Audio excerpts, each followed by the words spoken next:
Good morning.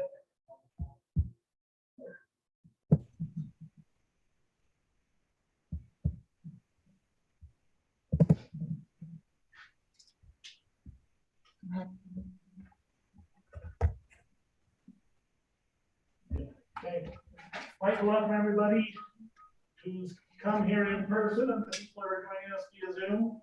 I also want to thank Jody for setting everything up. I realized I've kind of, before COVID, I just took for granted having Jody have everything set up here, and it's even more set up, but it's kind of a lot more hassle I know with COVID. So appreciate getting things ready to go for us.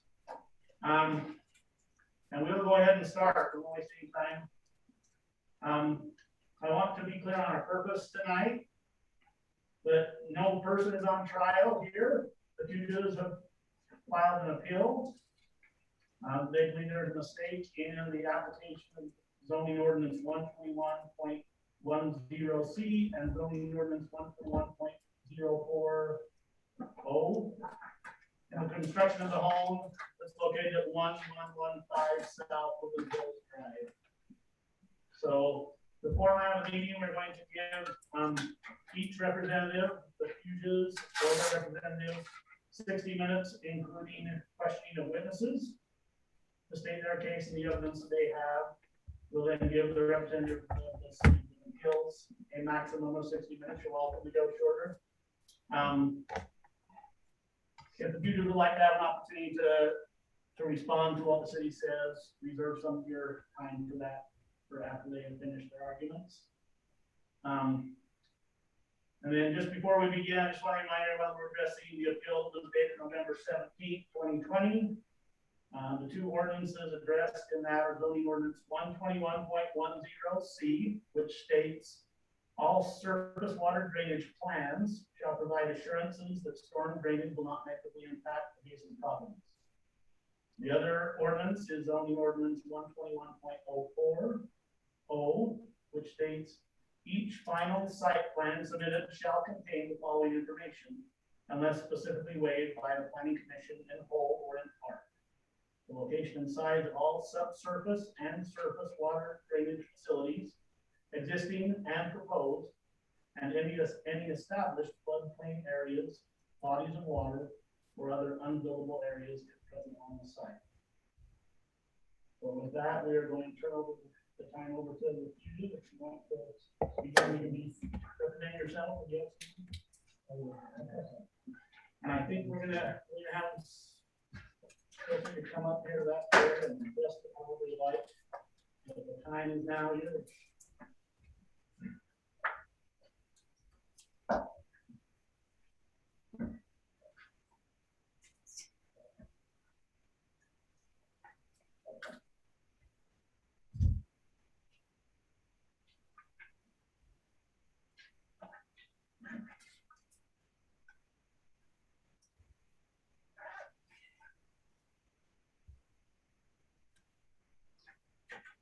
First of all, let me express gratitude to the members that really got to support and sometimes got us to hear what I think they do. I appreciate your efforts and your diligence in enforcing the laws as written. Safe and consistent with the general plan. Oxygen is a very interesting electronegative element.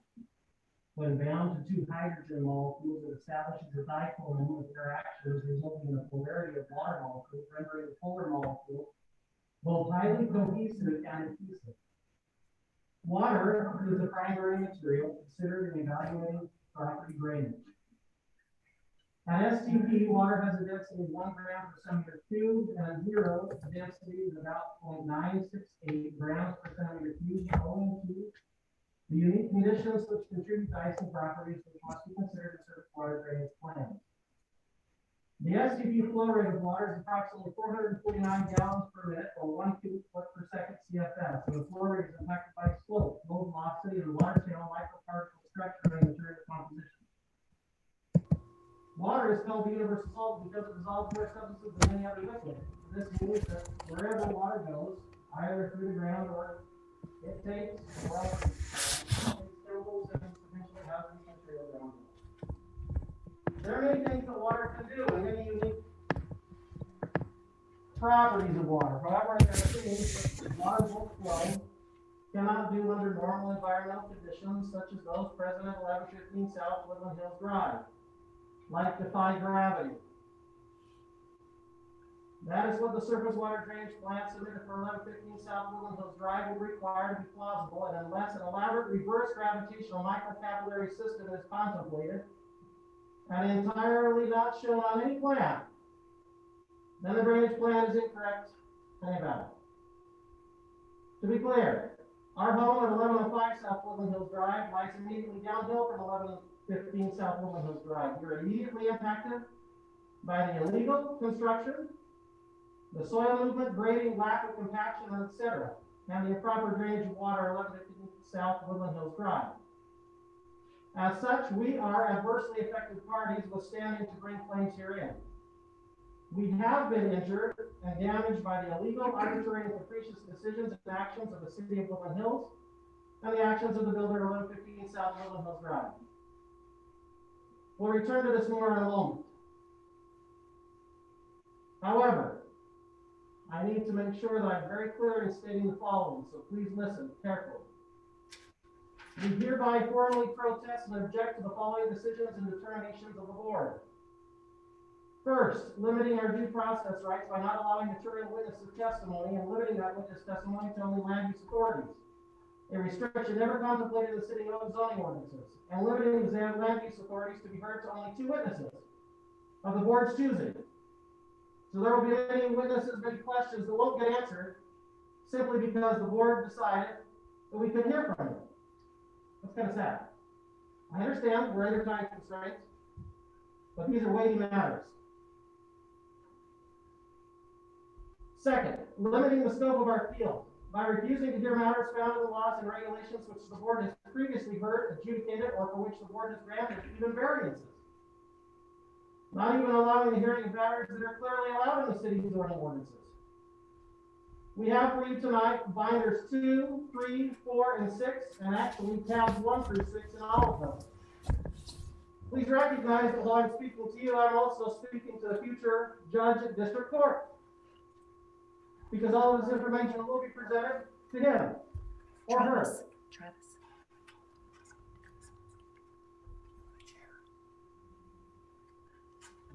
Limiting the time of presentation on very complex matters such that cannot be fully presented to the board in a 50-plus page appeal cannot be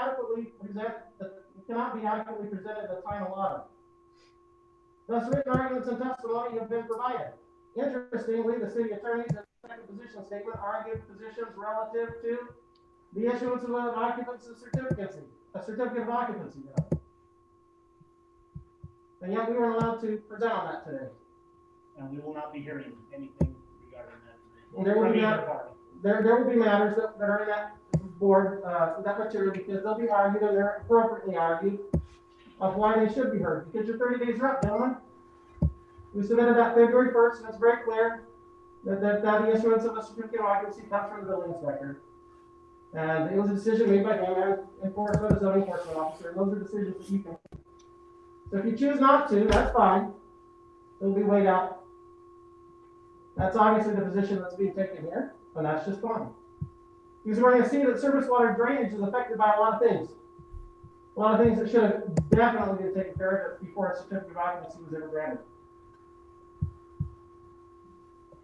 So we hereby enter into the record binders 1 through 4, in addition to the materials presented both in hard copy and electronic through Google Drive to the board.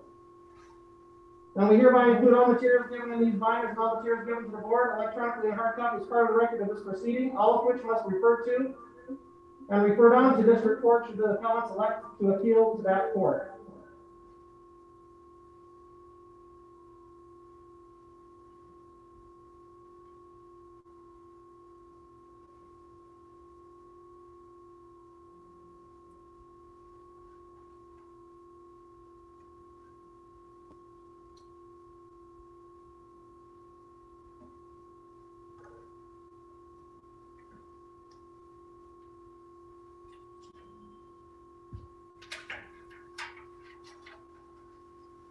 It is interesting to note that consistent with this board's previous interpretation of city ordinances, you have not only heard matters related to driveway grade, but you've granted variances.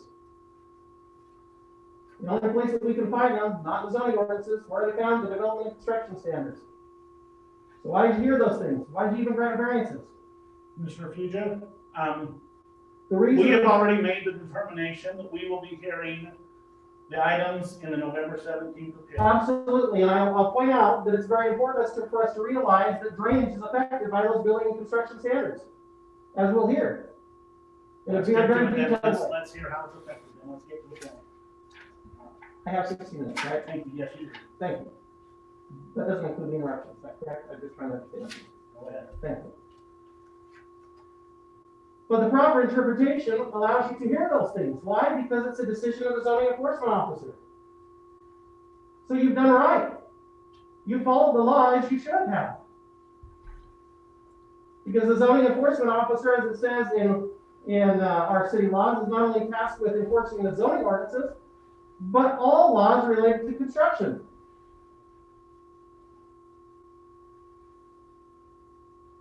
The city attorneys have been able to argue their position on that point, and so we bring that to your attention that a certificate of occupancy should never have been granted in life safety issues, and that's what we're presenting today. The issues of res judicata have also been brought forward.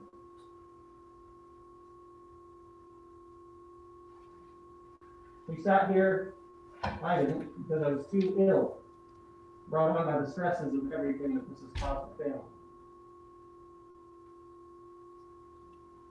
And you heard matters related to building height, but important things were left out.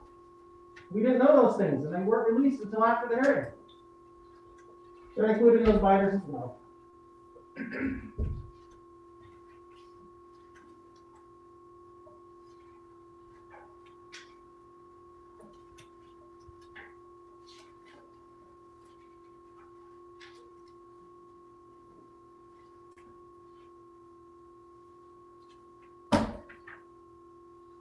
Maggie, could you disseminate this, please, to the members of the board? Notice here the grading at the bottom of the structure.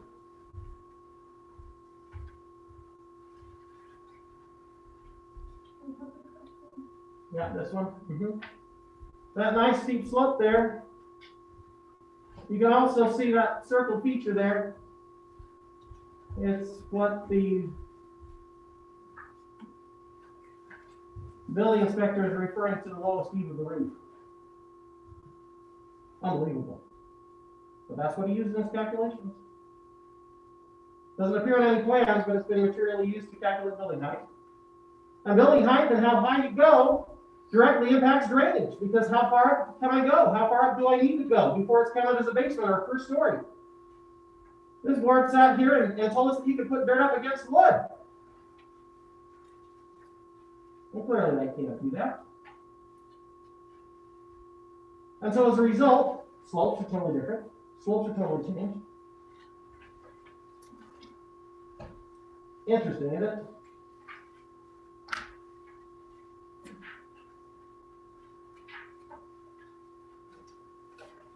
The issues of timeliness have been raised several times. The timeliness of our appeal. Again, if you could send those out. We carefully went through and provided detailed information of when decisions were made, when construction notice was given, when these particular items were appealed. Part of Fox, which has been so ardently used here previously, states in paragraph 28, if on the other hand the printed application does not contain the facts and the party is not charged with knowledge of the facts, then the appeal period does not begin until the party receives knowledge of these facts from some other source. Well, when you have a city that waits over 110 days to respond to a ground request and continually obfuscates and makes it difficult for you to get a hold of that information, it's hard to know. And then when you finally get in there and you see the records, you realize there's not a shred of evidence. There's no report by the zoning enforcement officer. Nothing. Zero. Important aspects that are supposed to be on the plans aren't there. How are we supposed to have material knowledge of these things? How are we supposed to have constructive notice? Paragraph 29 says, we note that the rule we adopt is a general rule, and that there may be exceptional circumstances that may allow an affected party to bring appeal, even after the period of appeal has run. Such circumstances may include fraud on the part of the permit applicant or bribery of the municipal officials to secure the building permit. These types of actions so severely undermine the permit process that the appeal period will not begin until the affected parties have notice of them. One of the reasons we were surprised, shocked, was that Ms. Jody Stones provided to John and Jennifer Adams on the 15th of August, 2019, this statement. As of August 15th, 2019, the Adams have continued to construct their home according to approved site plan. In fact, this was used materially in court to say they're following their plans. So we believe, we saw their plans, we figured there's gonna have to be some more cement that's poured because the stepping is totally wrong. Oh no. They just departed from their plans, and those deviations existed as of this date. The city knew that they were there. And yet, in a building plan review made by Mr. Corbett Stevens, it says, the finished grade shall, he has a must and then crops it out to shall, so he knows that it's a shall, be 6 inches lower than the top of the foundation and shall grade away from the structure. Well, if they do that, then they are out of stories. And then he says, drainage shall not negatively impact the surrounding property. Occupancy shall not be allowed prior to compliance. Folks, they're in the home. Water's draining toward my property. You go out to the south of my property, it's a soup. You want to know why? Because Mr. Adams decided to put 2 downspouts on the end of his property and then build up dirt on the other side, so it's all aimed toward my property. What's even more fantastic is that it's not seen in any plan, but it builds up 6 feet of dirt, 6 feet of dirt between our properties. Even though the slope that he has, he's supposed to be 5 feet after the property line, when he was building construction here, he didn't, he's right up to the property line. Does he retain it anyway? No. Does he attach it anyway? No. The city received a report from a geotechnical engineer saying this has to be stopped. This is in October, the city does nothing. Lets the snow go on it. It's sloughing down now. You can see your own. I'll show you pictures. Nice channels of water getting right from those downspouts right down into the property. If we didn't have the sand back up, what would be happening? And that passed. Even though it says here, drainage shall not negatively impact surrounding property occupancy, shall not be allowed prior to compliance.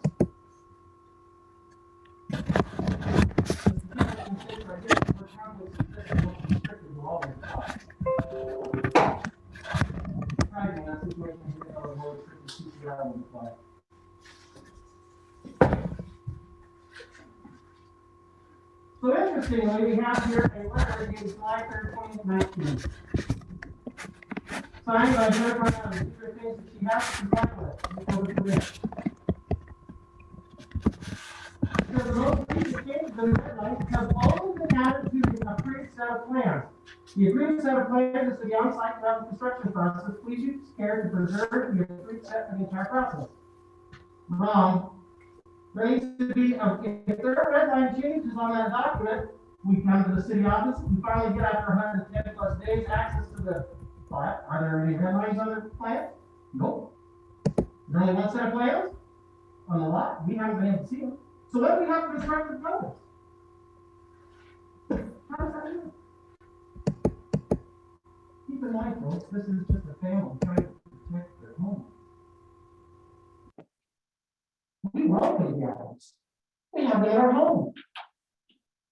I have letters here from neighbors saying that we're probably some of the most welcoming people to the Adams. This isn't about being vindictive against one family. It's not about a view. We don't have windows outside that side that really look anywhere. It was in the trees anyway. But you've heard that from city officials. Many people have. Oh, it's about a view. You shouldn't build your home down in if you want a view. Well, part of the reason it was built down in is so we comply with the height requirements. That's not about view. We welcome them there. If the house was built appropriately and followed the appropriate plans, didn't roll over all the contour lines of the property, but 50% as they're supposed to, turn the home 90 degrees so it's not affecting its entire slope. As homes are done all the way up and down Woodland Hills Drive when the contour lines require it. We were fine. is that when there were errors that were brought to the attention of the building inspector, you know what he said when we asked him if he could have some time and we asked for an appeal of his decision? Not for you.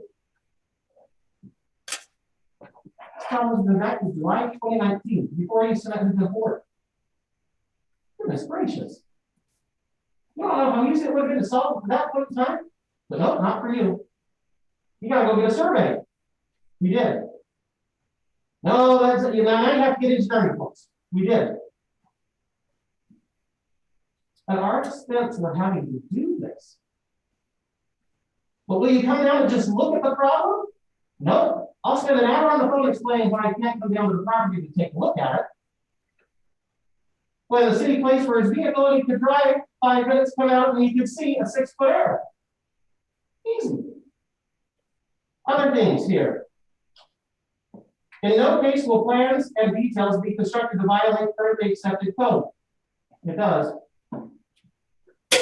Plans show retaining walls and rocks with a maximum height of 48 inches. There are no retaining walls on the plans here at the city. So where are these retaining walls?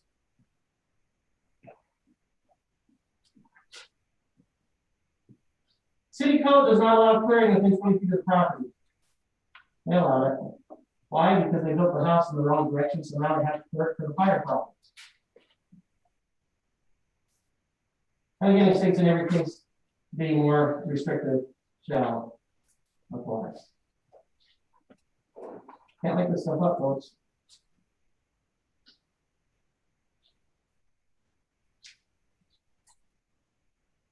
Has the city been aware that they have departed from their plans? Yes. Since March 2nd of last year, 2020, internal report requested by the chairman of the planning commission, a retired architect on the architectural review board, a board that has to sign off before the building inspector can issue the permit. Issues this letter. Based upon a visit made today, however, it appears the residence is constructed does not comply with the plan submitted. If the original plans had shown the design as now constructed, it would have been classified as a 3-story design and not comply with city ordinances.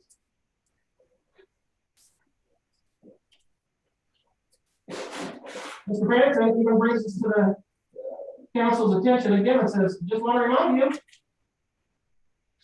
in the email dated the 15th of March, just want to remind you that they're not following the plans.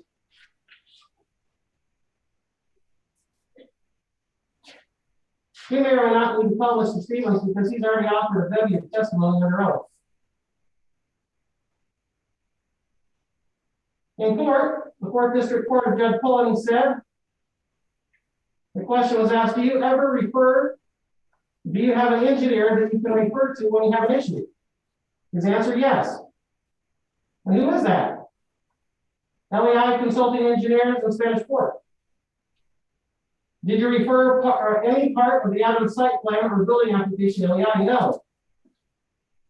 Even after you found out that there was at least a claimed error in the site plan, you still didn't seek an engineer's review of the plans? Correct.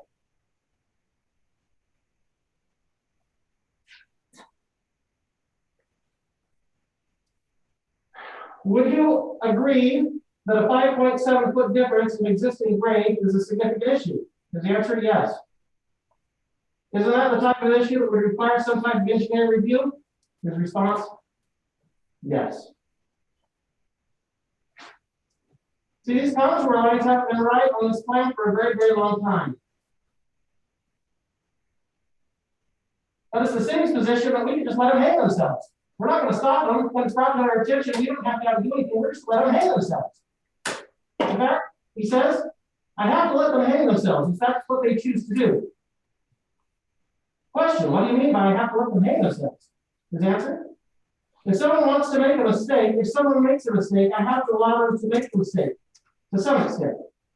If it's life safety, and I'm aware of it, then I would obviously step in first.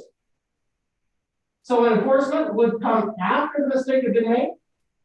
His response, that's the only time you would. So we're gonna make them make the mistake before we correct it, even though it's brought to their attention, they can correct it while it's on the plans. Apparently that's the way he rolls.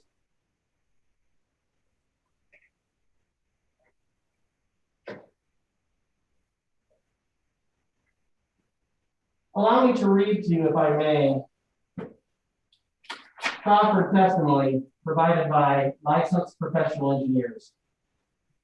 I, Matthew Robles, am a structural engineer for the petitioners, Dr. Kenneth and Megan Pujar, and in all respects competent to make this declaration. Here are these responses. What is your engineering title and what professional licenses, certifications, awards, service boards, et cetera, do you have in that field? My name is Matthew Robles. I'm a board certified licensed structural engineer. I graduated with a Bachelor of Science in Civil Engineering in 1993. I'm an owner of McNeil Engineering in Sandy, Utah. I am a current American Society of Civil Engineers Regional and 8th Governor. I was the ASCE Utah Section Engineer of the Year for 2017. Have you submitted a stamp signed engineering report to the City of Woodland Hills that details violations for construction of 115 South Woodland Hills Drive? Is that correct? Yes. Do those violations you have cited include violations of the Utah State Building Code? Yes. Do you stand by everything in those stamped and signed reports? Yes.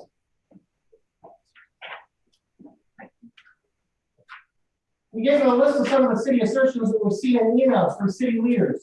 After they received these, they say, written statements made by city officials, council members, employees, contractors, and or consultants have insinuated that your report should not be taken seriously.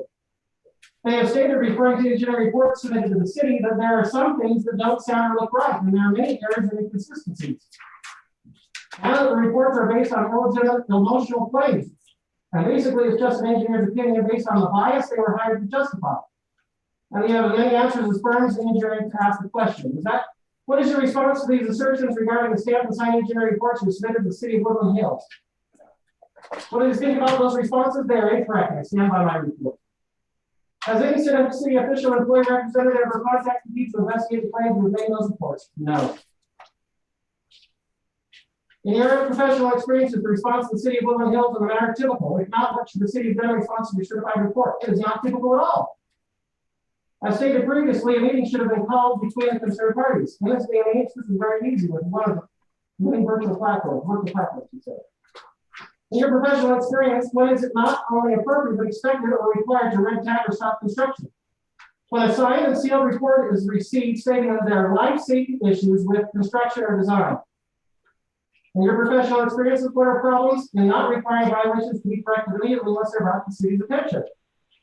Life safety is compromised. When dealing with life safety issues that are brought about by two licensed structural engineers, it is the all caps duty of the city to investigate and call meetings to all concerned parties. Lives are at stake. Does anything else need to be stated? In your professional opinion, is it standard practice for a city not to require a builder to show construction in construction plans how to correct a violation or problem once the issue is brought to the city's attention? It is not standard practice. In your professional opinion, is it standard practice for a city to allow a violation to persist and allow a builder to fix it without forcing the builder to stop construction until the builder can prove a no correct violation? It is standard practice to stop construction until a violation of this type is addressed. In your professional opinion, is it acceptable for standard practice for a city not to require corrections of errors in construction documents until after the error is actually built? It is not standard practice. Number 11 there. In your professional experience, does the city still have a duty to correct these violations and ensure public safety? Yes, 100%. 14, in your professional opinion, does the as-built construction 115 South Woodland Hills Drive depart from the approved site plans and/or construction documents used to obtain the building permit? Do these departures create violations of mandatory land use regulations and state building codes? Yes, they do depart from the approved construction documents, and the departures do constitute state building code violations as stated in the report. Do you have any other comments regarding the report, the statements, the actions, or inaction of the city, or anything else related to the matter? The way the city has apparently handled this is very disconcerting and needs to be addressed. This is a problem that could have grave consequences if not rectified ASAP. Next one is Bill Turner. His name's William G. Turner. I won't reread some of the questions unless they're different, but he gives his background. My name is William Dufer. I'm a senior geotechnical engineer with professional engineering license within the states of Utah, California, Nevada, Oregon, and Wyoming. I'm a past president of the Utah State Section of the American Society of Civil Engineers. I was a member of that organization prescribed to a strict code of ethics for civil engineers. I've been practicing geotechnical engineering for over 34 years, and I'm currently employed by State Engineering Laboratories. In your professional experience, you geographical contour ways affect drainage. In your I'll just read all the questions here that you need. From the previous one. In your professional opinion, with areas of the site plan contour nearly 6 feet or nearly 10 feet from those of the recorded survey, be easily identifiable. How would these areas impact drainage or flow? In your professional experience, would it be reasonable to expect that such areas and contour lines be easily identified during the review of the site plan? Water drainage flow is directly related to topographical contour lines. For instance, water will flow in the direction of setting contour lines from higher elevation to lower elevation. I believe that the areas of the site plan contours about 6 feet of those recorded in the survey would typically be relatively easy to identify since the contours out or just beyond the site boundaries will not match up with existing contours. In actuality, the drainage flow will not go the way it is shown on the plans due to such areas. So he's telling you, water won't go the way that they're saying it will go. In my opinion, an experienced inspector, not only a limited inspector holder, Mr. Corbett Stevens, a combined building inspector. An experienced inspector should be able to identify such areas during a review of a site plan. He says, in my opinion, a certified building inspector should be able to identify such areas during a review of the site plan. He didn't catch it, and he didn't do anything after they were brought to the kitchen.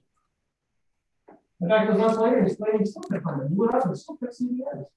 And they're saying these areas are easy to identify.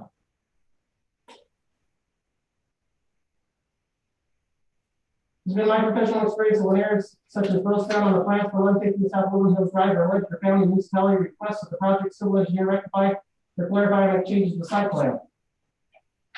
Well, I make some changes to the site plan in one respect a little bit later, but they still don't correct all the problems.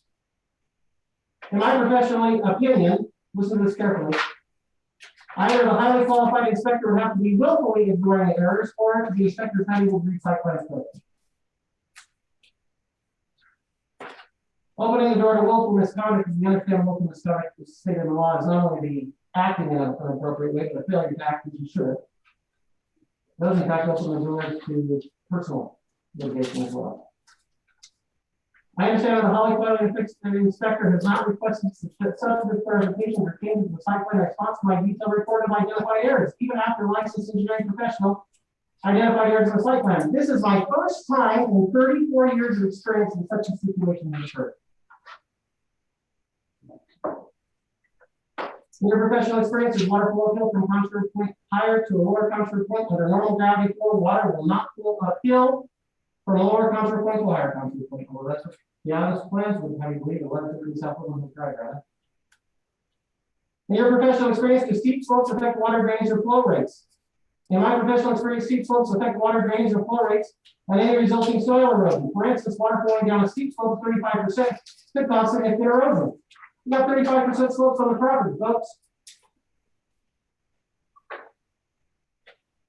In your professional experience, the soil compaction and lack of proper compaction affect water drainage and flow. Soil compaction and lack of proper soil compaction can significantly affect water drainage and surface flow. In your professional experience, the presence or absence of retaining walls affect water drainage flow. The presence or absence of retaining walls can significantly affect water drainage and flow. The city building inspector and building official stated in writing regarding 115 South Woodland Hills Drive based on the original plat submittal, there are no slopes that would create potential flows. In your professional opinion, do you agree with this assertion? If you have any other comments on this matter? In my review of the site plan, there are multiple areas on the site containing steep slopes that could create issues with water flow and drainage on site, as well as having the potential to affect flood or cause erosion to adjacent properties downhill the site. That's us.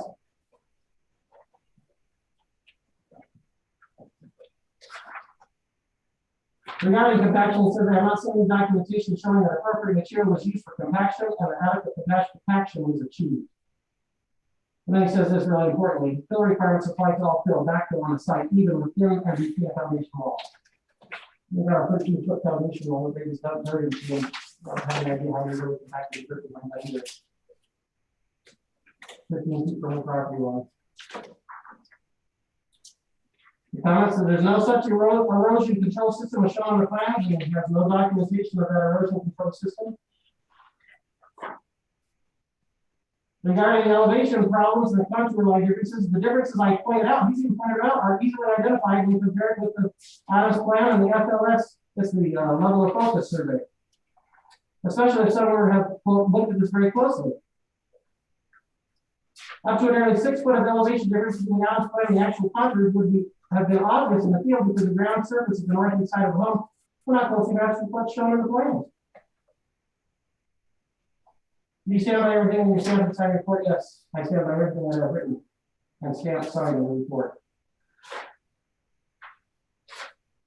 Regarding all those assertions that they're engineers for hiring, nobody should pay attention to the report. As I have indicated in this list, you list all of the certifications of ethics. I certify that I have acted in this case with integrity and professionalism. I can say clearly that the health, safety, and welfare of the public, particularly the fugitives, may be endangered because of the lack of action from city officials in this matter.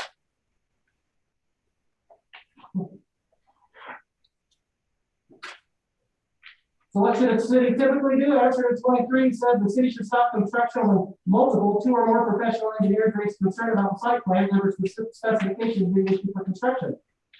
If violations are not corrected, improper construction can occur that could affect adjacent properties.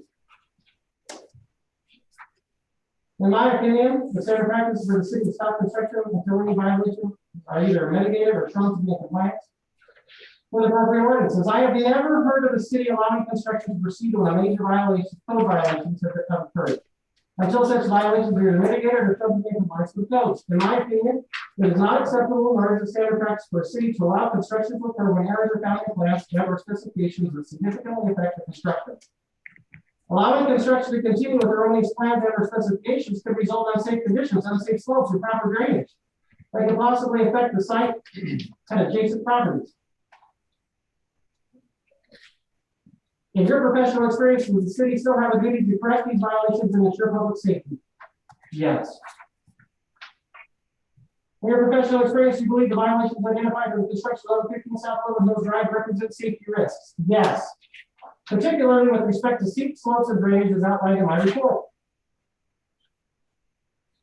In your professional opinion, does the as-built construction of 15 South Woodland Hills Drive depart from approved site plans and/or construction documents used to obtain a building permit? Do these departures create violations of mandatory land use regulations and/or state building codes? Yes. With the errors of the site plan, the builder could not have completely followed his plan. The site plan. Yes, those errors violate state building code. Do you have any other comments regarding the report or statements of the actions or inactions of the city or anything else related to the matter? I am troubled that the city seems to be ignoring and possibly even dismissing reports and letters from multiple professional engineers in this matter. In my experience of 34 years of experience, this is the first time I ever heard of this happen. Usually cities are responsive to concerns expressed by professional engineers, especially when such concerns come from more than one engineer. Kyle Spencer, professional engineer, licensed state of Utah. Talking about contour lines. Yes, contour lines do affect drainage patterns. Yes, those areas in the site plan contours should easily be identifiable and will impact drainage patterns. Areas of 6 feet to 10 feet will be identifiable in the site plan review or site visit. Yes, a certified building inspector should reasonably be expected to identify such areas and technical questions arise during the review. They can rely on the support from the city engineer or contract city engineer. Mr. Stevens already has knowledge of that. He indicated that and stressed on the report. If you have questions, you can refer to LEI. That's been report. Typically, the site improvements are placed on hold until the design alternative is completed, reviewed, and accepted by all parties. In your professional experience, can a finished grade soil be placed against a wood-based wall? And how is that different than placing finished grade soil against a cemented part of foundation? No, there should be a minimum of 6 inches of concrete foundation exposed above any finished grade backfill. Exactly what Court had in his original instructions to the builder. No backfill should be placed upward, including varying wood-based material. The problem is if you don't now, then They're out of compliance with height. Well, folks, they're in trouble. And they could have been stopped early. We brought it to their attention. Most of you know us. And we've been cleaned out to be the people with the black hats. No. We're trying to protect our home and had the city listened early on to help protect the Adams. Unbelievable. Given your statement, in your professional experience with changes in finished grading firms due to changes in building height, cement, stepping up foundation, quick water grading, yes.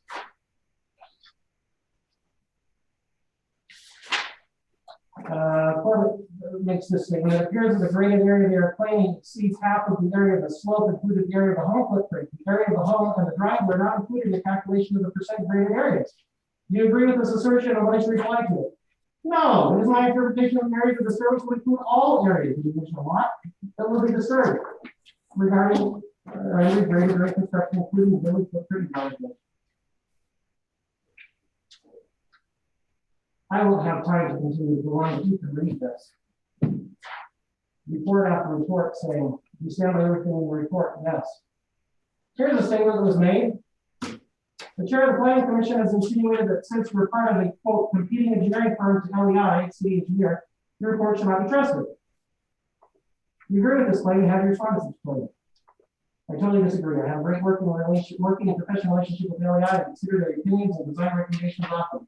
I feel they respect our level of professionalism and the ability to design and make constructive review comments. I will stand behind my written comments and reports as prepared in this subject. I find it highly offensive that a city official would claim my written response is illegitimate and emotional, incorrect, and misleading without giving me an in-person opportunity to defend my statements. Facts are facts. I'm not made to be offensive. Anybody from the city contacted you? No, none of them have been contacted.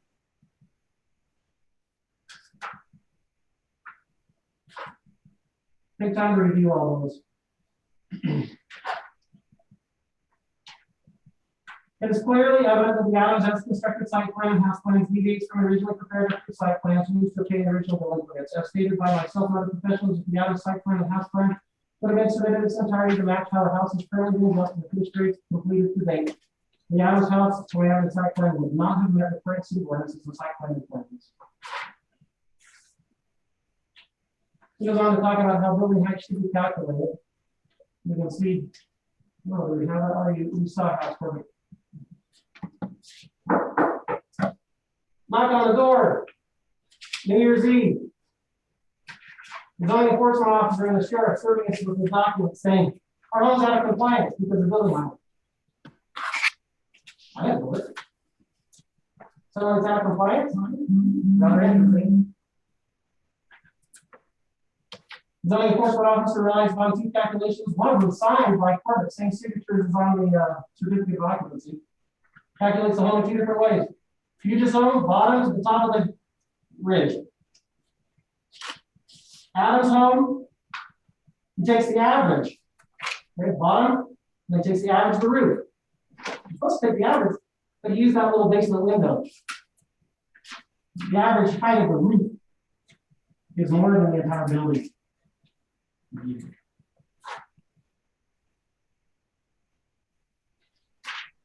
Your professional experience is reasonable for a building inspector to find the roof height taller than the entire building, given the design of the house, the fill in 15,700 Fields Drive. With such a disturbed termination, red flag indicated there was problems with the building height calculations.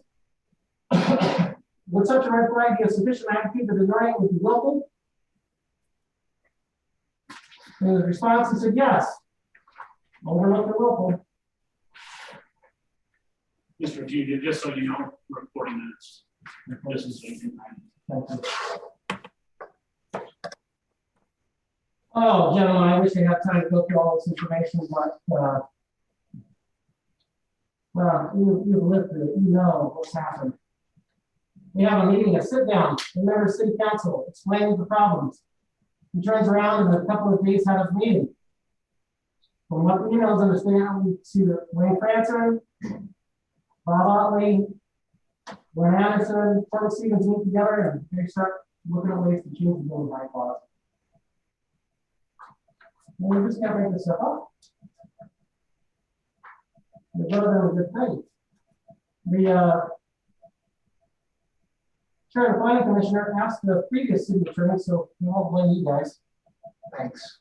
But this is what he says. He says, is there a state, this is the planning commissioner, is there a state law that requires the city to enforce its ordinances? What? What recourse does a city resident have if the city chooses not to enforce a particular ordinance? And then he complains us and says, you know, we have a speed limit of 20 miles per hour and we choose not to enforce it, you know, or we're not talking about speed 3 miles over on a road. We're talking about life safety issues. Corbett Stevens says right here in the email, the code like it is enforceable. He bolts it underway, just not practical. So he's making a decision, yeah, I could enforce it, but I'm not sure.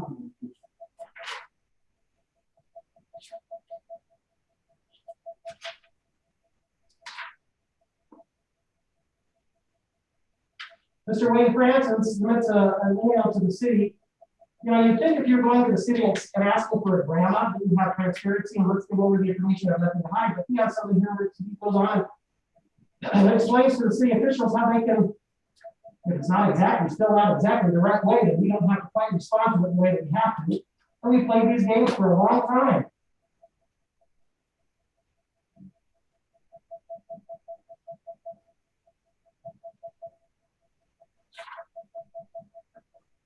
Email from Dave Pratt.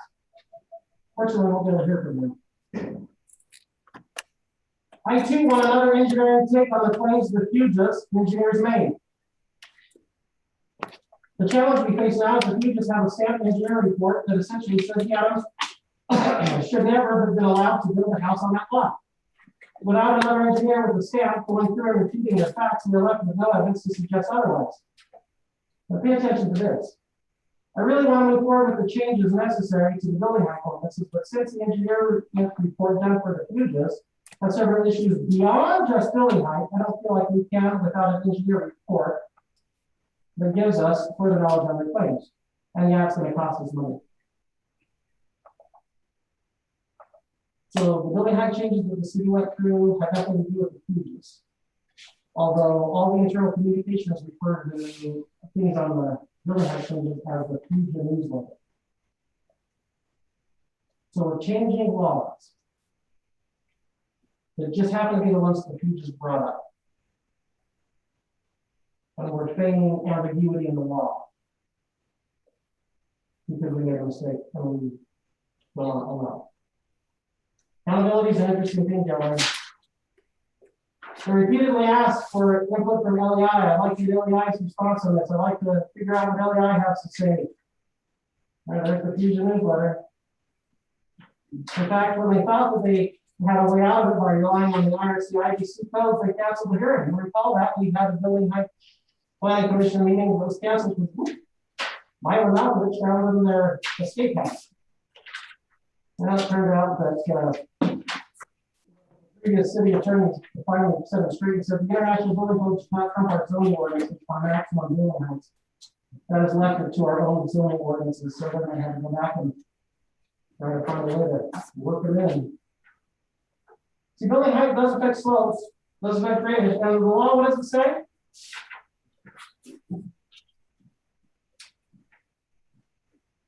They're intended not to discourage creativity, innovation, and invention. You have to be pretty creative to get water flow hills, boys. All surface water drainage plans shall provide assurances that stormwater drainage will not negatively impact adjacent properties. You're supposed to show where unbuildable lots are, or unbuildable parts of the property are. I don't know if the planning commission ever reviewed it because there's no notes about it. And unfortunately, we're not going to have sufficient time to go through all of this and get to the bottom of it. We need to do this one. Mr. Corbett Stevens said that the original LEI contour lines, and it took us a long time to do the whole showed that the Adams wouldn't have slopes that would require any of the issues to be addressed. Look at lot 103. That's 1115 South Woodland Hill Drive. It's loaded with slopes. And you can see because the slopes are running this way, should the house run this way? No, it's going to cross all those elevation lines. It's got to run this way. And then look at it and say, but the huges, your house runs that way. Yeah, look at 102. Look what happens to the elevation lines that go this way. That's why our house is turned the way that it is, to reduce the number of elevation lines that we go over. I mean, look, guys, this is a huge red flag. And the city's allowed them to disturb those slopes. In some instances, building a 10-foot plus wall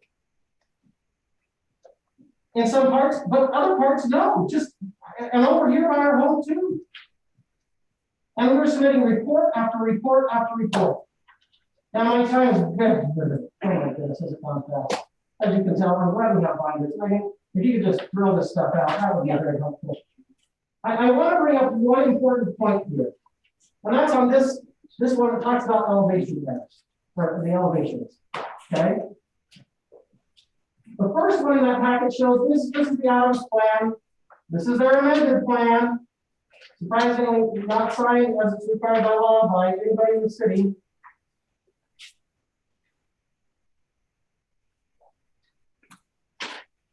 Wow. But I want to point out here so these are the errors that are easily identifiable.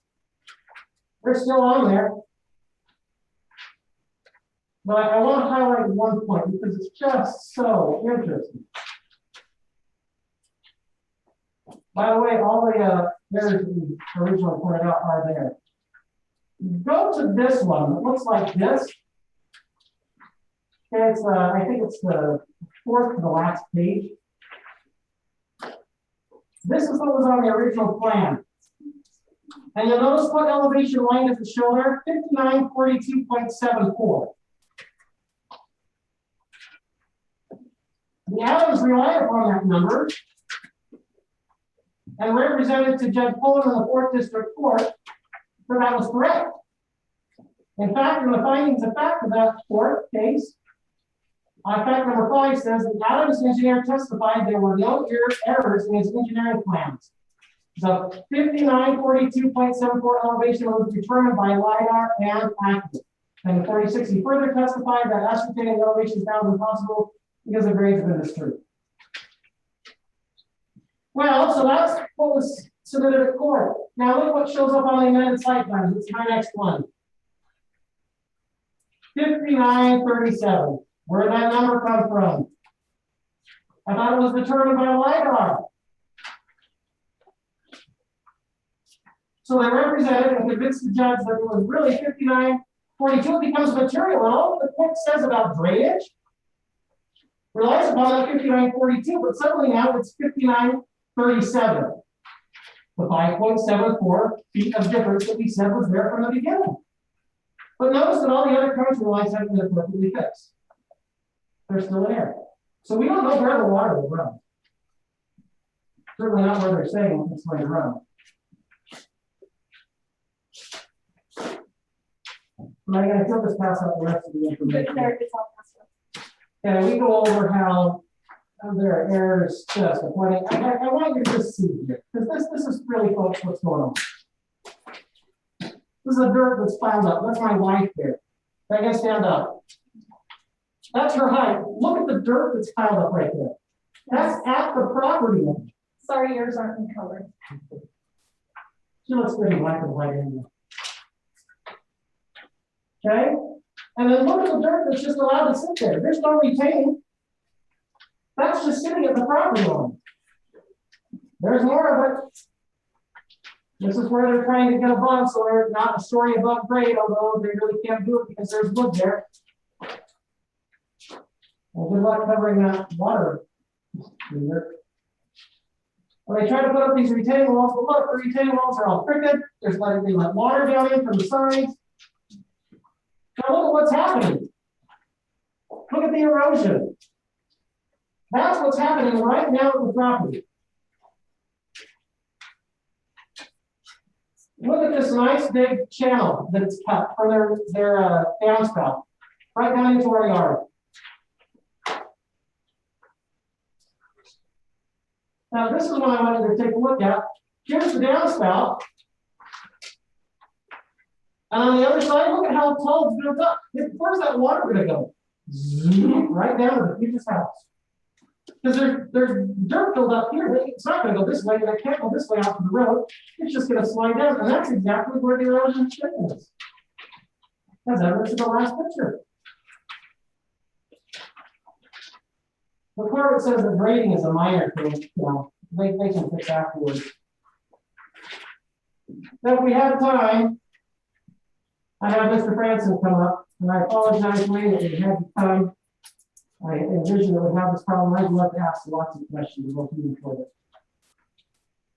And to be honest with you, I just like to sit down and talk about these issues because I think if we just communicated and stopped all this legal mumbo jumbo, we'd find some resolution.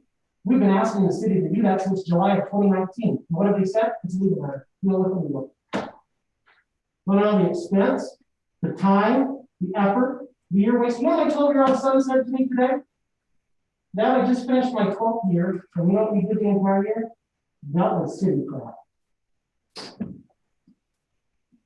Rob 10% of my young son's life.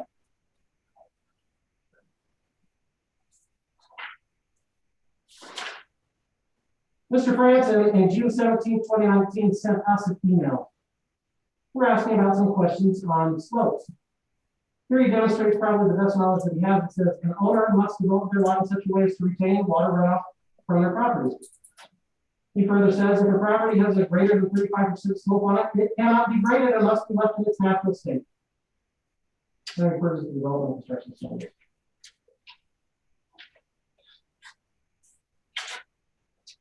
Gentlemen, for the sake of time, because I have some important arguments to make in my closing now, I'll go ahead and that's not for now.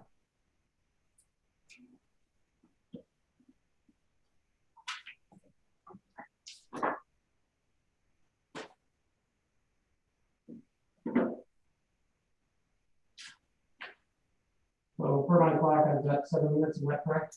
That's what I've got, yeah. Thank you.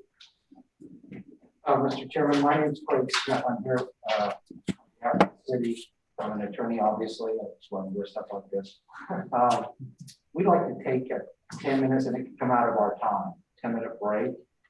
Yeah, Would that be okay? that'd be fine. And that's, you can take that. Everyone needs to really use the restroom. Yeah, you can use the restroom. Yeah, we will. All right. Mr. Smith, you'll be representing the Livermore City, is that correct? Yes, I'm Ethan Smith and Craig Smith as well. Okay. We represent Sue Smith. Thank you for clarifying. Yeah, we'll both be talking during this.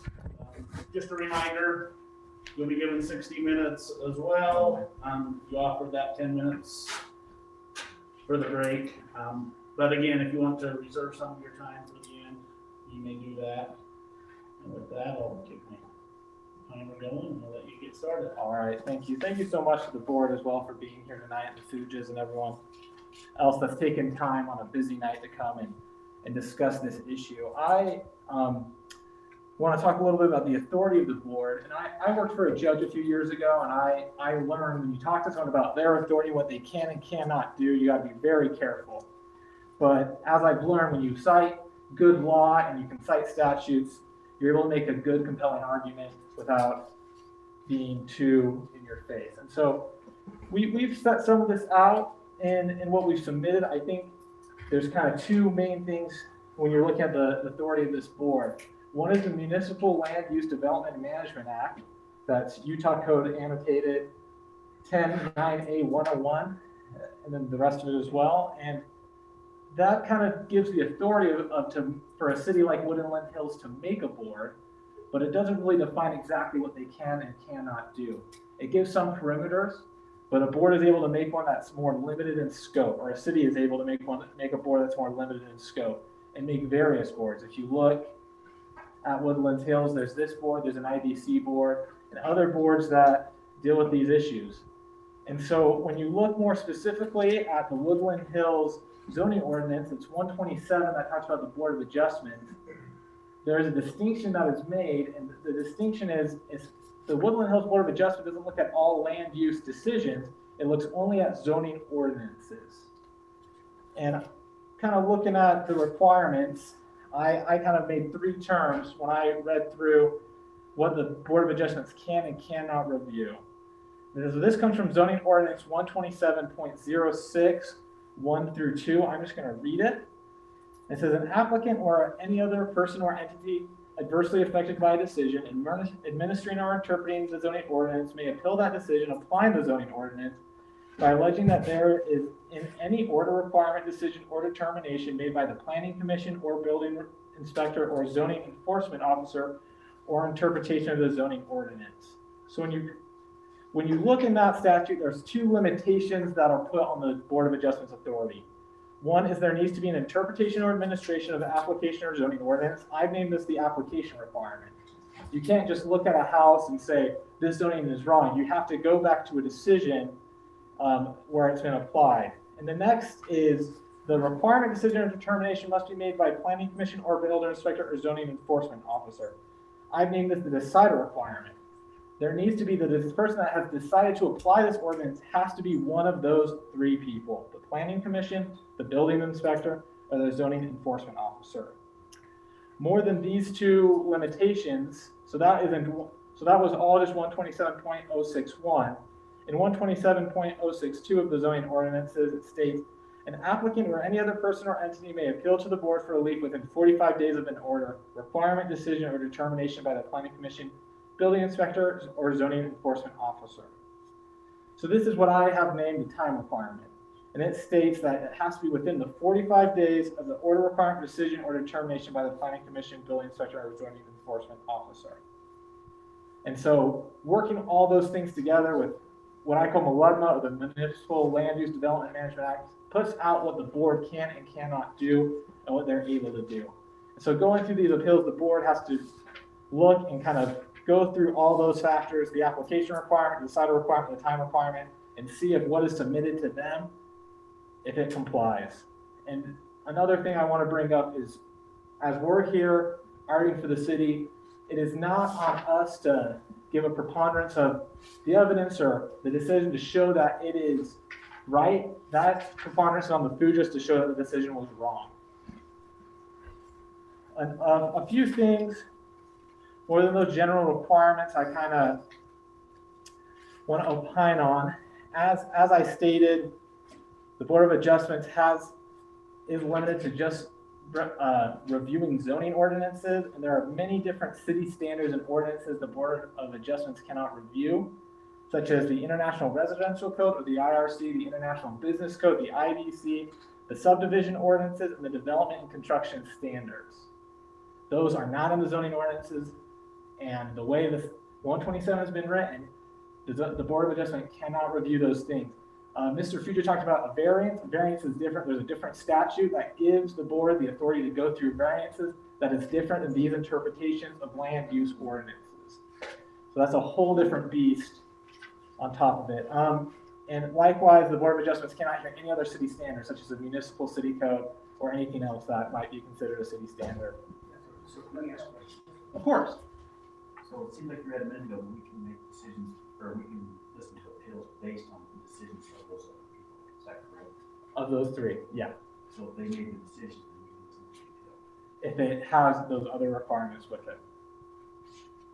Mr. Weiner. I don't want to take your time, Travis, but it does say in the statute, it says variances from the terms of the zoning ordinance. So I'm just making that. Right. And it does specify that we should be limited to zoning Yes. ordinances. if We're we're doing going our through job that. right, I guess, which that's, Yes. perhaps a separate issue, but I don't think that the statute limits us any more than the preceding sentence.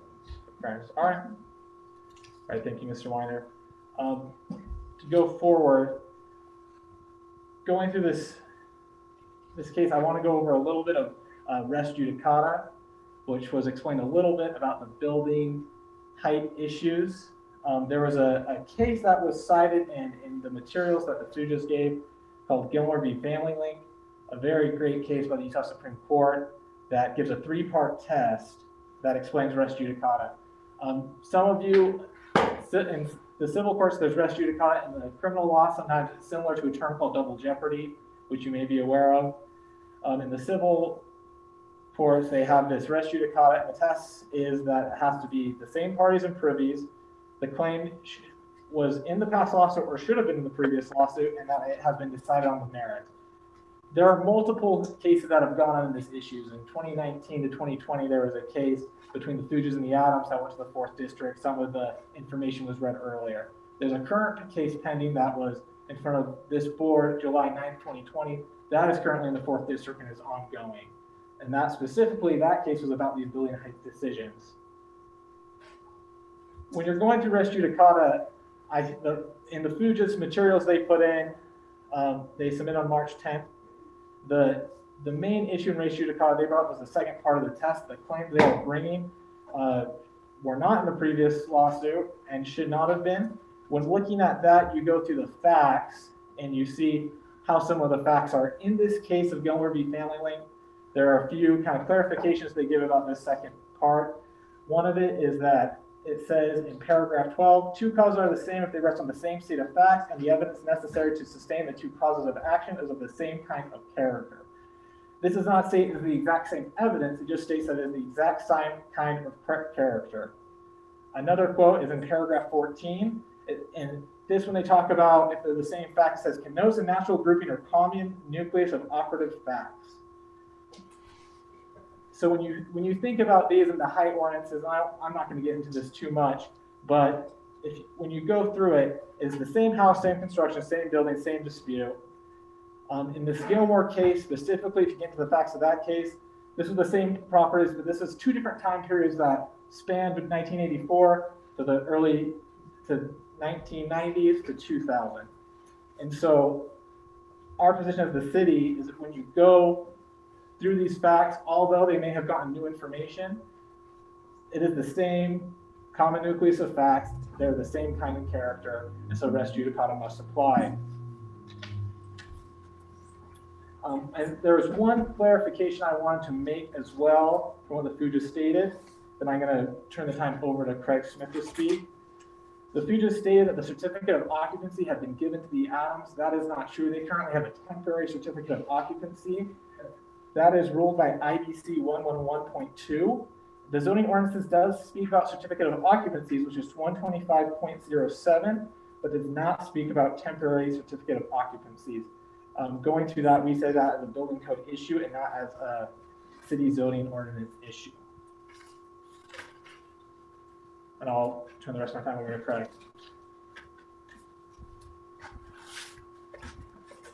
How much time do we have left, Chairman? We are at 9 minutes running, so we've got another 40 minutes. So I don't think I'll take that much time. And my name is Craig Smith, and as was mentioned, Ethan and I are here on behalf of this city as the city attorney. Obviously, we weren't the first people involved in this. We kind of come into this midstream. Also, I want to thank the board for their willingness to serve the public. I've been doing this stuff a long time, and I've worked for many cities, and also worked for, in Utah typically, it's funny, in Utah it's typically on kind of land use issues, and we do a lot of land use and water, a lot, my friend, that's kind of what we do, and that's what I do. And typically in Utah, when it comes to like land use, people either work strictly for governments or cities and counties, or strictly for developers.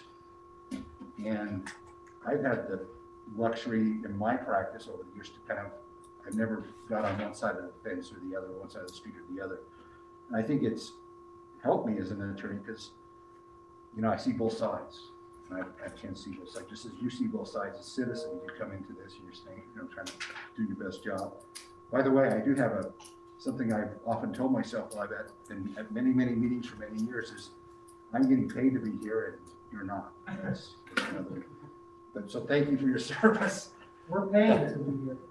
Yeah, well, everybody pays for me, and that's that's why I try to do my best to resolve these things. And I appreciate the Fuges' concerns, and it was helpful for me to hear them. I've been reading stuff for a while on this as we've been getting up to speed on this, and I don't think anybody wants to have a situation or end up with a situation where some property endangers another property. That's not good for anybody, if flooding or whatever it could be. That's not good for anybody, and just because a house is built and gets occupancy or whatever, doesn't mean that the owners don't have liability. Under Utah law, as a property owner, you're liable for any additional drainage that you put on neighboring properties that is beyond the natural drainage. Obviously, if properties drain onto each other naturally, that's okay, but you can't flood your neighbors. So anyway, and I'm sure the Adams probably feel the same way. But and so, I think there are things that the city can do in this situation. I don't know there's much that this board can do just because of your role and your specific role in this thing. A lot of these things are building code and kind of technical issues, and there's different roles of different bodies. And as was mentioned by Ethan a little bit, the role of this body is to hear appeals of land use decisions. And if there's a land use decision that is from the zoning code that meets those criteria, you're entitled to review that decision, and based on the standards that are in the Utah law, which are deferential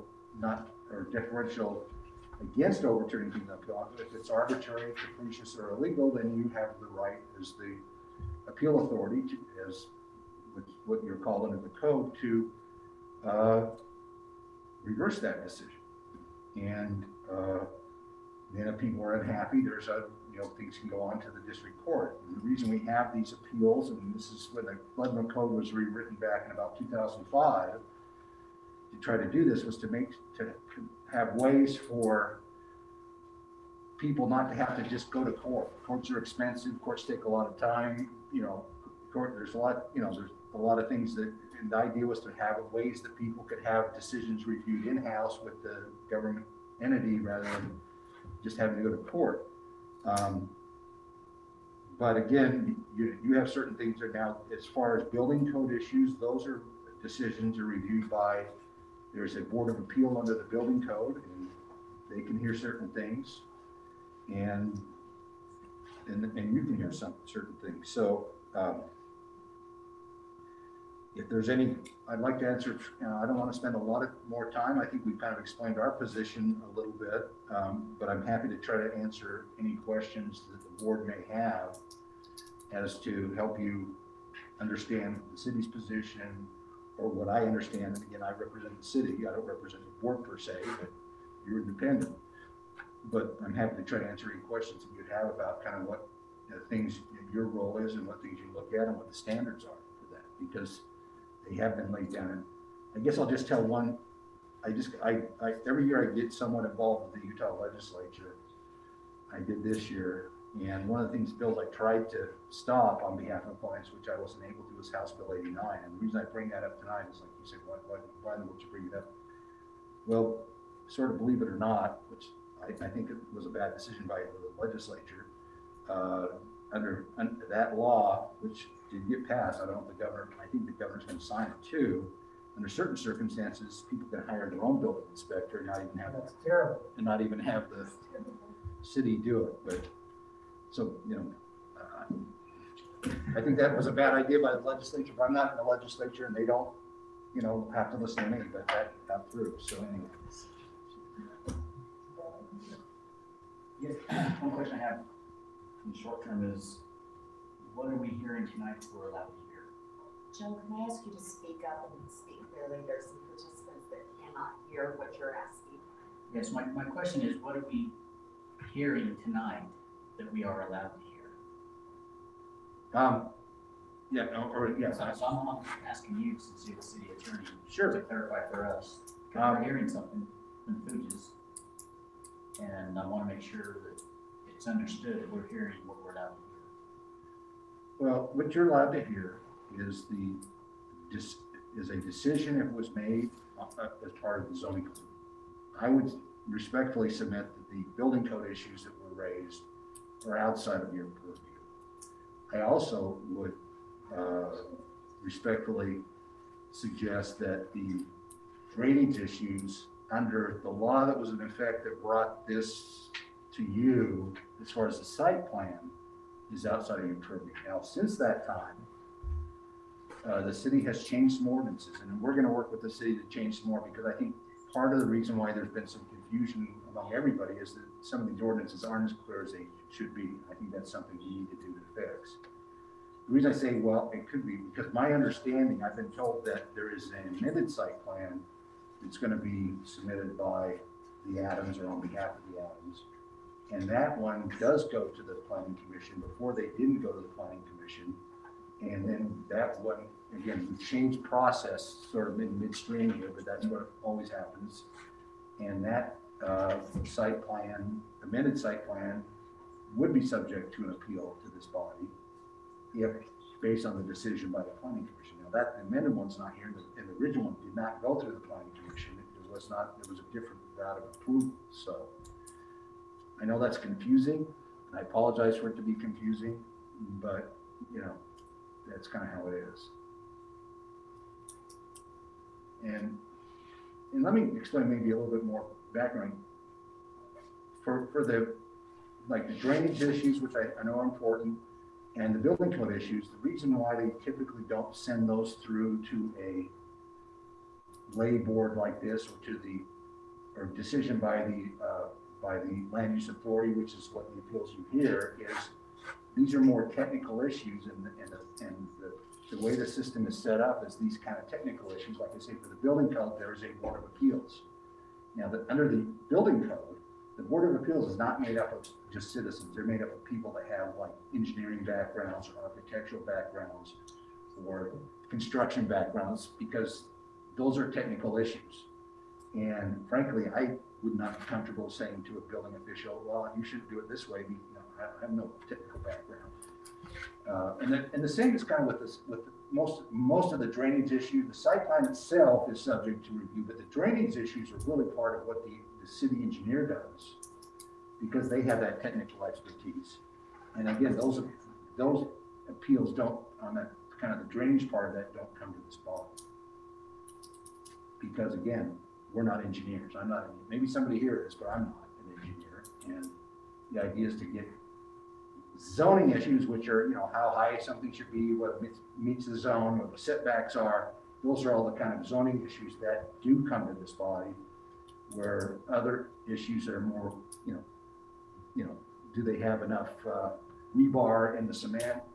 Do they have, you know, is this beam sufficient under the code? You know, those are things that you know, are technical and go to technical expertise for appeal rather than to this body.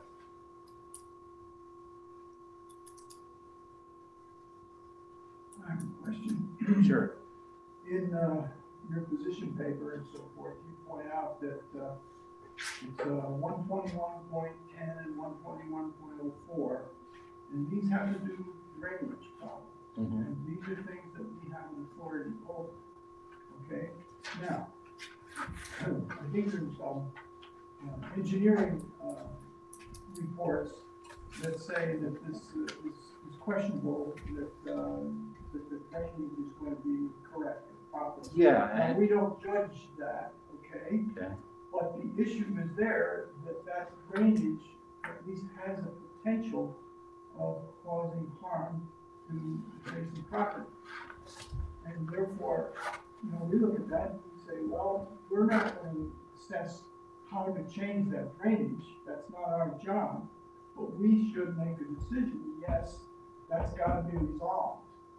And put the pressure on whatever, the engineers or whatever, to make a decision. Yeah, no, I think that is appropriate. And those So are, you're saying it's appropriate for us to make a decision that those things have to be dealt with. yeah, and I think they will be with the amended site plan. I haven't seen it yet, but you know, they will be one way or the other. And I think they do need to be dealt with. And I think part of, we're laboring on a little bit of a disability here, not just because I'm not an engineer, but also, you know, the things haven't been fully constructed and they're only halfway done. And, you know, obviously you can't judge something, you know, maybe again, look at the plans, but, you know, what's there now is not the complete thing. And, you know, there's concern about whether it's following the plans, but yeah, the city wants to make sure that site plan and, you know, provides for proper drainage. That's what we're supposed to do. Doesn't do anybody any good. The Adams would be liable anyway, so it doesn't do them any good to week non-knowledge. We're not asking for that. So are you saying that the 12104 final site plan, that has not been evaluated? Is that the city's position? That, so I mean, to me, it's a yes or no question, where it says each final site plan submitted shall contain the following information and then it lists it. It seems to me it's either it does or it doesn't. So is the city's position that it has been submitted and it did contain that information?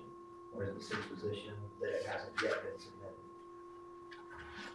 Well, I understand amendment one comes, I believe a final one did come in. I believe it contained, I would turn to our building official to, It turned in the site plan, the original site plan, yes.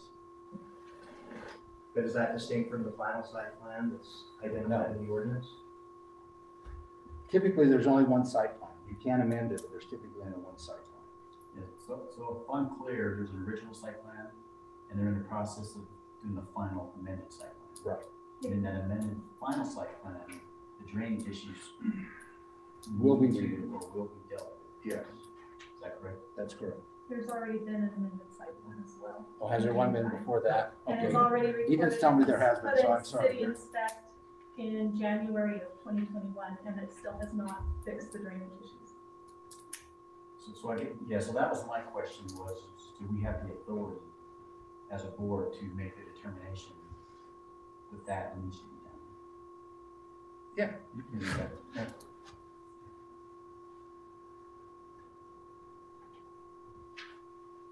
But the how is left to others, I'm guessing, right? We Yeah, can like I say said. yes or no, this has or has not. Yeah, been. one way or another, with the amended site plan, we're gonna give it the review. That's the job of the city to do that and make sure that, like I say, it's not the job of the city to create problems for neighbors. It's the job of the city to do it.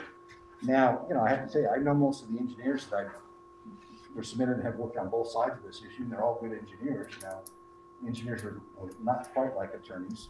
They would never consider themselves to be like attorneys, but you know, you can get differences in opinions of engineers, just like you can with attorneys. Attorneys are famous for that, but that's another story for another day. And so does the city, does it have evidence to proffer concerning an opposing point of view? Because we've heard from a number of engineers that it doesn't meet the standard that is set forth in the code. So, I mean, I'm happy to consider an opposing point of view. I mean, and that's the thing that I don't like about this whole process is that, you know, we have zero rules of evidence. We have Right. virtually no ability to gauge the credibility Yeah. of one witness over another.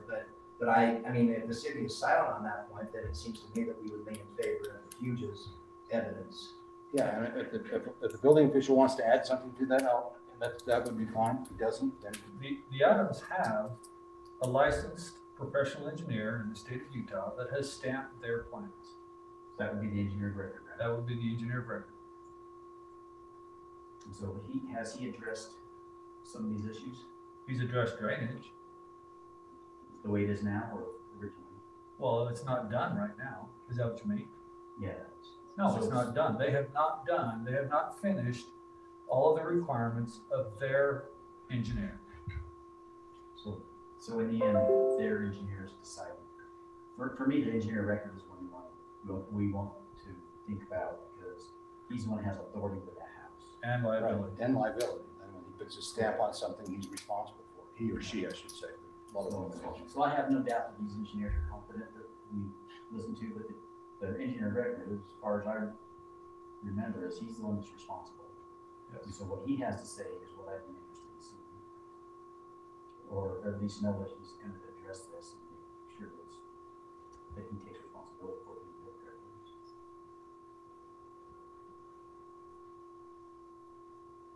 And so what Corbin says is that there is an engineer and he is addressing this.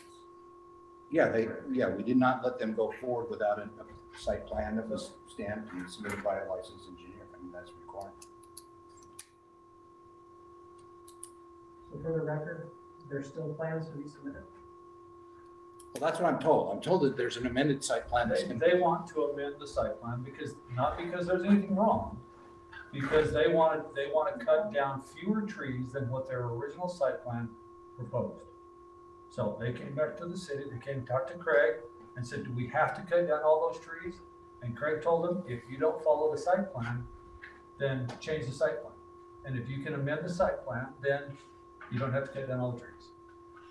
But the amended site plan doesn't address the drainage issue, it's just Well, addressing trees. we haven't seen it yet. We haven't We don't seen it know. yet, but it will give, again, that's outside of what this board does, but it will give, in my view, an opportunity for us to take a second look in light of the evidence. You know, I mean, we're not playing games here.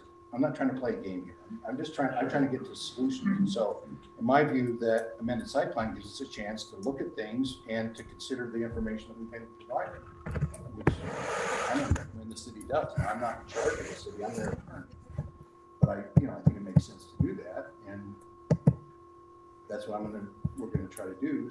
And like I say, things are not complete yet, but when it's complete, we don't want things to be draining onto somebody else's property that's causing some problems.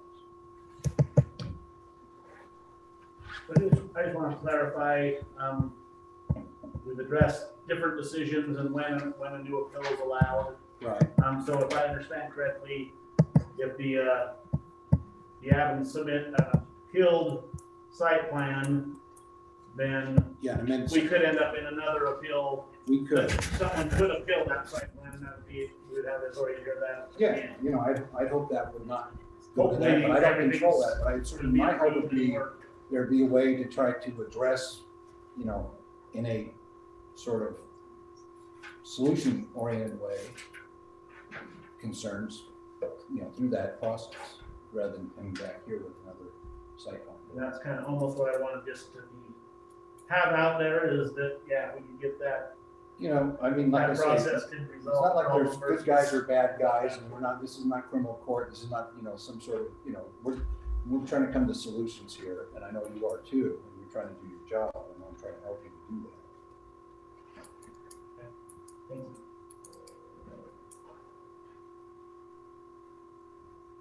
Just a question from my own answer to understand.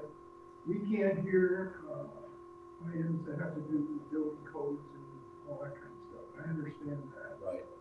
But what I see here is there's a board of appeals for construction standards. That's correct. Well, where is that board? I have never seen it, heard it. I don't see it in action.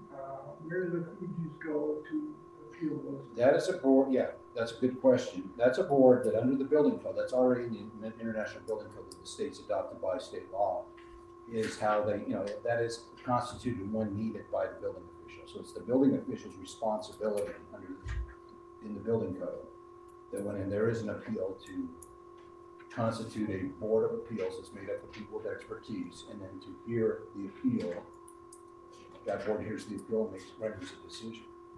Typically, in my experience, board of appeals aren't something that are regularly heard. Most things get worked out. Most things, and I remember, I worked with a building official for many years, both when I worked as a city attorney in Park City at one time, and then afterward, I used him as an expert because he was a great building official. I asked him once, his name was Ron Ivey. He actually lives somewhere down here, down in Benjamin, I think is where he lives now. I asked him, I said, how many times in your career, he's done this for like 40 years, he's retired now. How many times have you had a board of appeal constituted? He said it was 3 times. So it's not something that usually happens a lot. It could, but people can appeal anytime. It's just that. Is that board composed of Woodland Hills for this case? No, it's not. It does not need to be. Is this a state board somewhere? It's not a state board, but it's one that does not have to be residents of the community. Because, some communities wouldn't have, many communities wouldn't have people with the requisite expertise to be on the board. So, but there is a process to set it up and all that. It's in the international building code.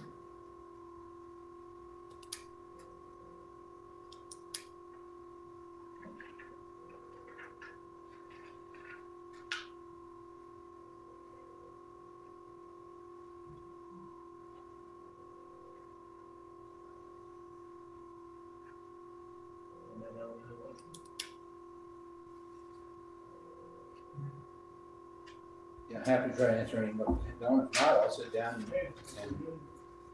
Thank you for your time. thank you.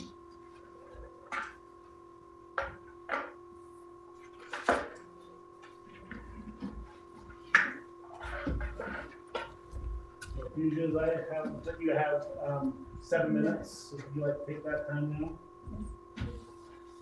Just a moment. Yeah. I'll wait for your records.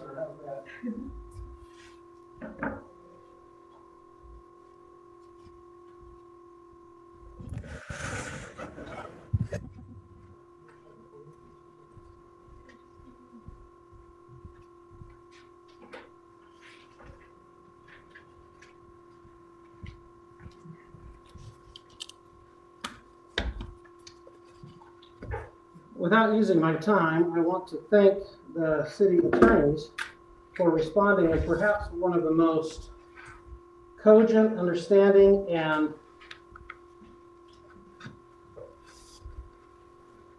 sensitive responses that we've received from the city. So thank you. We really appreciate that tremendously. After pushing against a wet noodle for a year and a half, it's nice to hear that there's an understanding of some basic principles of law. So thank you very much for those things. Now, if I may, gentlemen, we're going to fasten our seatbelts here because we kind of got into a couple of things that I want to point out to your attention as we talk about what you can and cannot hear. Ultimately, you get to decide as far as it fits within the zoning ordinances, but let me read to you what we have here in zoning ordinance 12508 on enforcement. Remember, you can hear decisions of the building inspector, zoning enforcement officer, and the planning commission. And it says here, this talks about the duties of the zoning enforcement officer. It says, this is 125.088. In addition, the zoning enforcement officer shall have the following responsibilities. And it says, enforce all laws related to construction, alteration, repair, removal, demolition, equipment use, occupancy, location of building structures, all construction documents. Now, the framers were very clear. If they're talking about just the ordinances, they would say just the ordinances, but it says all construction, all laws related to construction. That includes the codes. So if there's a problem with the codes, yes, you can send it there for the technical appeal to the appeal board. By the way, we've been waiting 226 days since we submitted our appeal to that body and still haven't been heard. Okay, so, but it says all laws. It's a decision of enforcement. Let me read to you this LUDMA definition of a land use decision. This is again what you get to decide. It says here in 10-9A-103-30 of the state code, a land use decision means an administrative decision of a land use authority or appeal authority regarding C, the enforcement of a land use regulation. So to enforce or not to enforce is a land use decision that you can hear. So what we're appealing is we're saying they're not enforcing this. They're not enforcing all laws related to construction. We're not expecting you to put your thumb on the scale and tell us how to fix it. We have engineers that have that information for us. Again, I think I left that other piece of paper over there. So that is important. We got into a certificate of occupancy and what could happen there. So I just want to clarify that because it was brought up by council here, city council. 12507 says the certificate of occupancy shall be applied for by the owner or his agent and shall be issued by the building inspector as a condition precedent to occupancy. Doesn't say temporary certificate of occupancy, it says certificate of occupancy. So that means a certificate of occupancy has to be granted before occupancy per the city laws. They're in-house. They're in-house. And with their little temporary certificate of occupancy, you want to know what Corbett has said they need to change? Let me see if I can find it here. Megan, I'm going to let you search for that while I go on because we're on a limited time. So all construction laws, the enforcement or non-enforcement of all construction laws, you get to say, is it happening right or not? Building code, all construction laws, it says. Now, I appreciate your comments about the engineer of record, but we have to recognize that there have been errors. That engineer of record went to a judge and said that was the right elevation, and it turned out not to be right. If someone's robbing a bank, you don't go to the bank robber and say, is there any problem here? Oh, no, nothing to see here. We've gone to 6 different engineers. We've searched out the most highly respected. We don't have relationships with these people, and they honestly said, we'll look at it, and if there's nothing there, we're not gonna sign it and put our names to it. 6 separate engineers have all looked at this and said, there are problems. It's not about trees, about drainage. So this is what this temporary certificate of occupancy says is left to be done. Finish grading, restore rock line ditch, that's at the front of the property, repair asphalt, rail guard, and at the top of the retaining wall on the side of 1125 South Woodland Hills Drive, that's the opposite side of the property where they now have a 10-foot drop off. Of course, you're gonna need a rail up there, but nothing on our side of the property. No retention walls, nothing like that's even shown on the plans. One of the questions, since it says right here that it says zoning ordinance 12104 says that you're supposed to have the location and size of all subsurface and surface water drainage facilities. It's not there. It was there on the original plans. They took it off of the amendment plans and just saw a flow line. They were supposed, I was going to ask Mr. Franson, whose planning commission was supposed to review this, what is the difference in the 2 drainage plans between their original and the amended site plans? Well, in the original plan, there's a swale there that wasn't going to necessarily fit. And second of all, in the amended site plans, the swale's gone, and it just says flow line. A flow line going up contour lines. So a flow line going uphill. And the engineers are telling you, they're not only building code violations, they're zoning ordinances. Read their reports. There's zoning ordinance violations, but you can apply to it all. Now, they'll say, but we have a temporary certificate of occupancy that's contemplated in the IBC. True enough, but it says that it can be granted if there are no life or health threatening hazards exist. And the items to be completed are minor. Engineers are telling you that there are life safety issues. So if they're going to continue to occupy the building, then I guess that's the certificate of occupancy.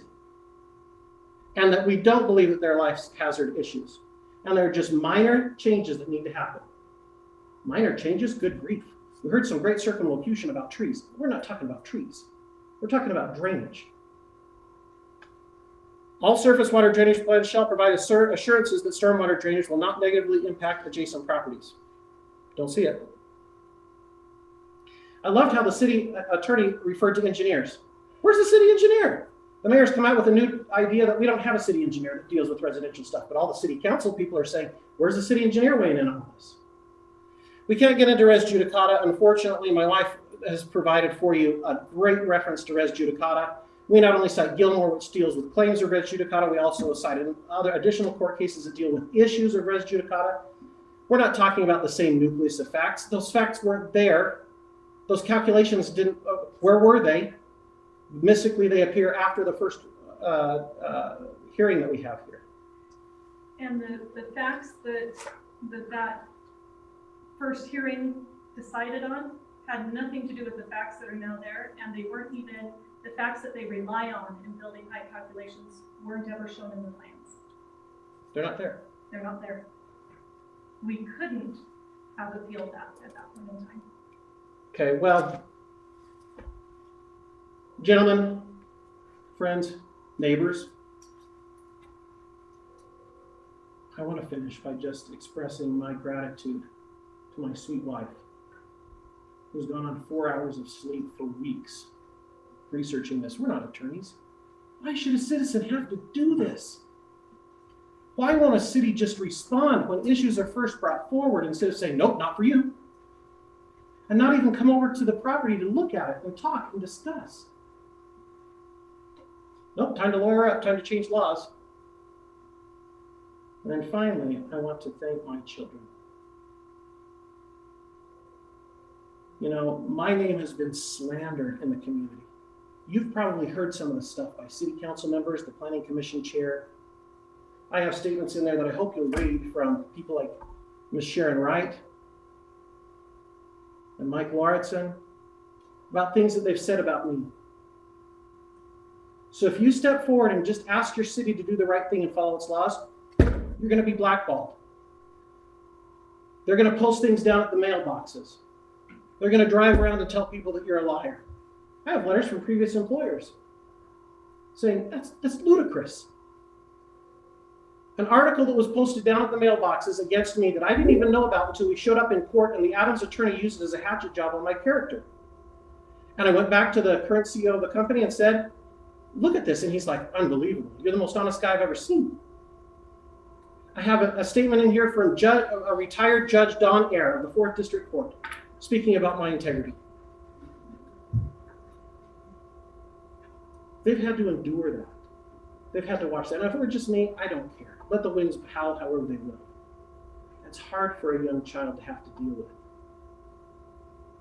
Emails being sent to state presidents and bishops. This should not be.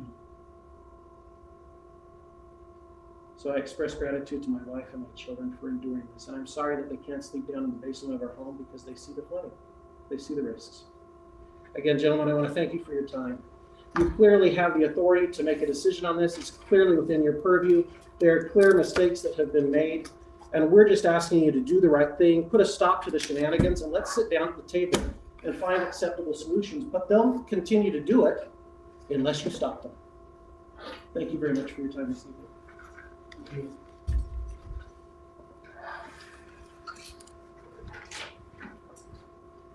Appreciate everybody that's taking time to be here tonight and offer their input. Again, as was mentioned, Wayne, appreciate you and for being here as witnesses, even though we didn't end up having time to call you. Appreciate your attendance and your time tonight. Yeah, thank you. Does the city attorney have any other closing remarks? I think we're good, thank you. All right, thank you.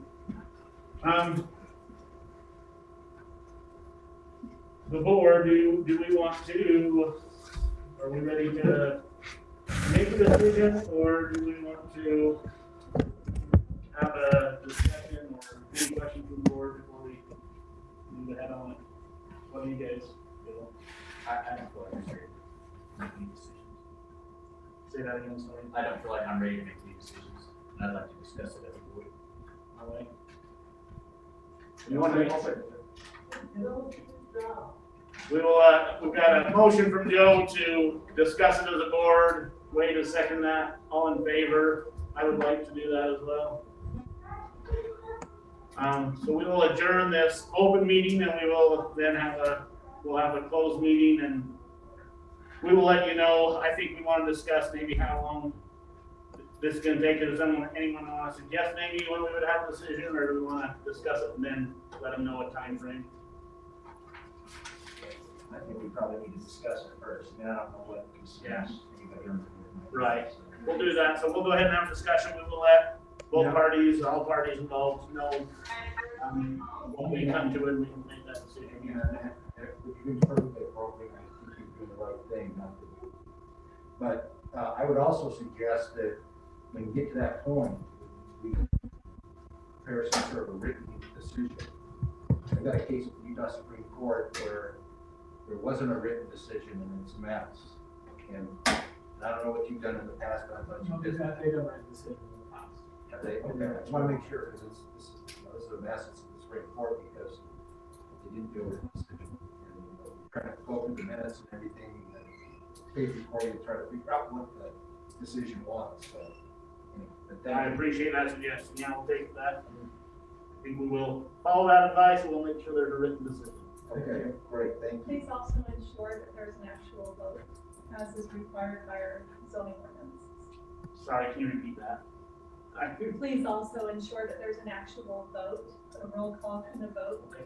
because that's what our zoning ordinances do require. Yeah, and that's appropriate. All right. Thank you. We'll end the meeting officially. Great, thank you.